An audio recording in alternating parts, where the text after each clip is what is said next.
É, Deus poderoso. Jesus uma vez ele disse assim: e conhecereis a verdade, e a verdade vos libertará. Glória a Deus. Glória a Deus. Nós não somos libertos por manobras humanas, por esforço humano. Quantas vezes quando nós chegamos na igreja ainda somos novos convertidos, nós não sabemos a profundidade da palavra de Deus e tentamos fazer em nós mesmos uma obra. E quando nós tentamos fazer em nós uma obra, nós nos frustramos. Porque tem coisas, irmãos, que só Deus pode fazer. Eu creio, Jesus. E a libertação é uma obra que só Deus pode fazer. Verdade. Glória a Deus. Somente o Espírito Santo. Não é através de xingo. Não é através de ameaça. Se você não parar, você vai para o inferno. Você pode ameaçar o que for, irmão. Pode ameaçar o que for. Não é através de milagre. Porque quem viu mais milagre do que o povo de Israel? Irmão, você imagina você ver o mar abrir na sua frente.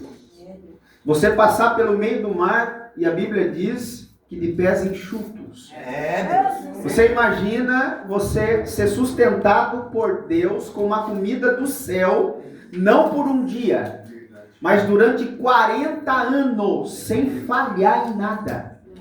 Você imagina você olhar para o céu e você ver sempre, à noite, uma coluna de fogo.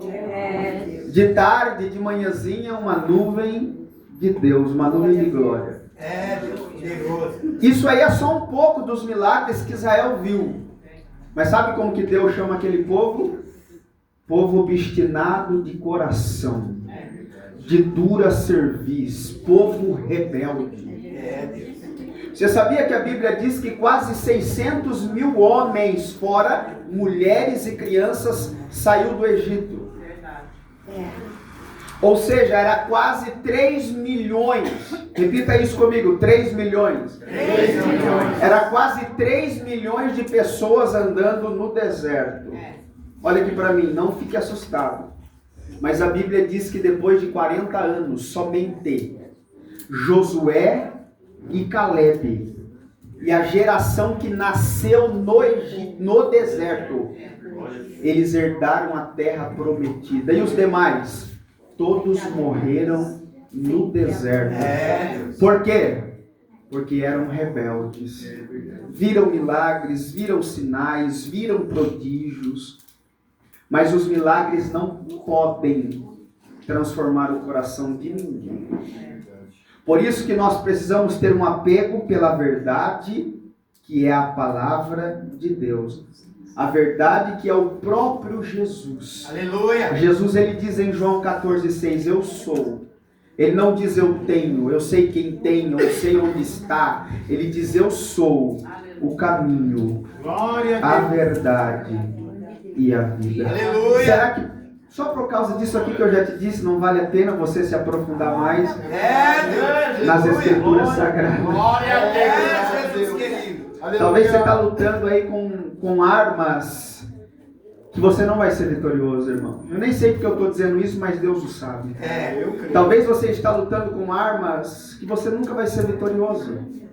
Nesta noite, Deus nos trouxe aqui, na minha oportunidade, Ele manda eu lhe dizer que há coisas que só a verdade, o poder da palavra de Deus poderá fazer. Aleluia. Glória a Deus. Jesus disse aos seus discípulos, vós têm sido limpos pela palavra que eu vos tenho pregado. Então que nós devemos amar cada vez mais esta palavra poderosa.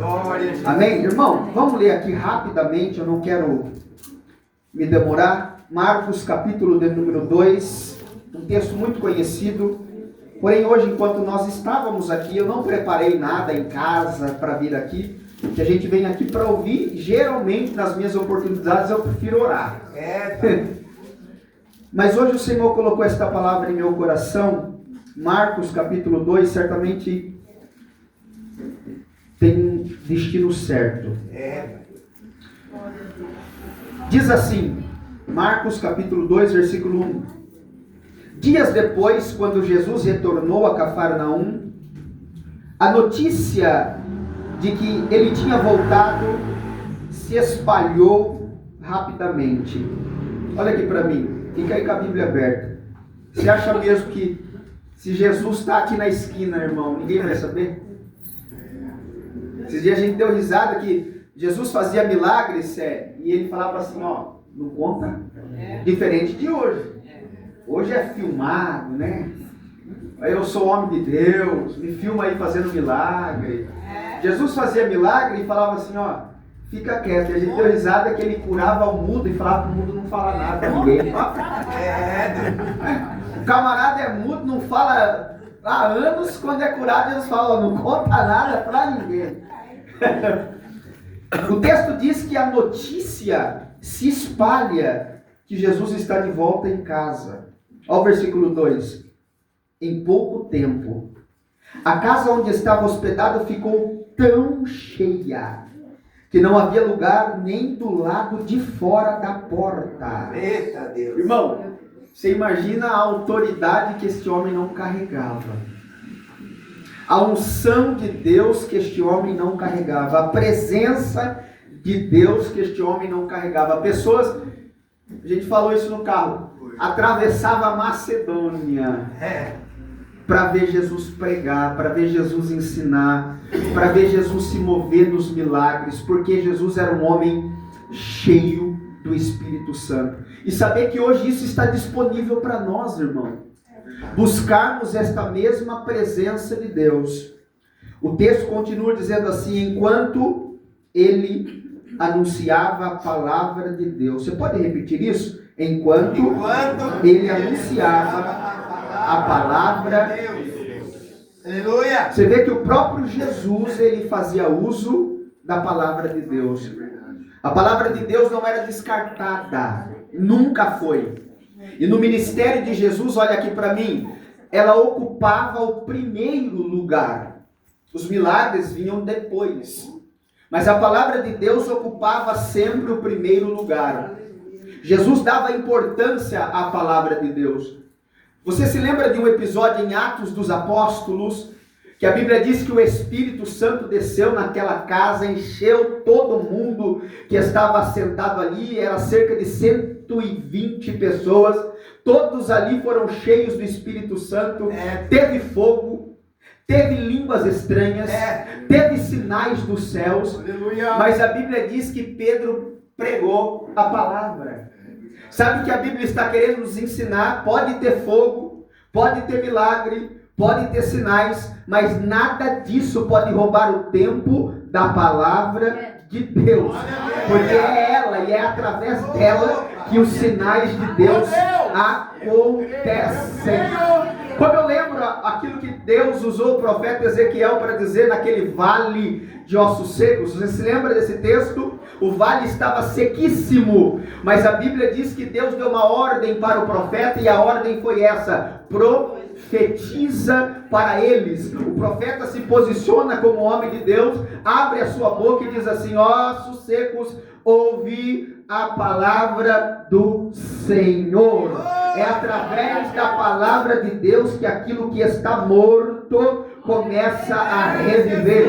É na autoridade do alto nesta hora, irmão, que eu recebo uma mensagem de Deus para dizer a alguém aqui. É enquanto a palavra está sendo pregada que Deus começa a operar um milagre na sua vida. É enquanto Deus está falando que o milagre acontece na minha e na sua vida.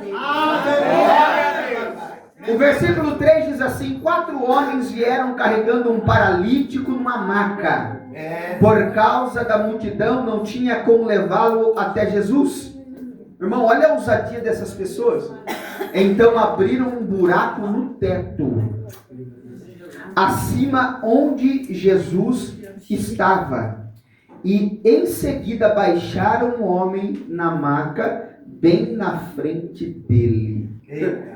Jesus pregando, de repente o telhado começa a ser aberto, um homem na maca começa a descer, para na frente dele, e o versículo 5, eu já vou encerrar, diz assim: ao ver, repita isso, ao ver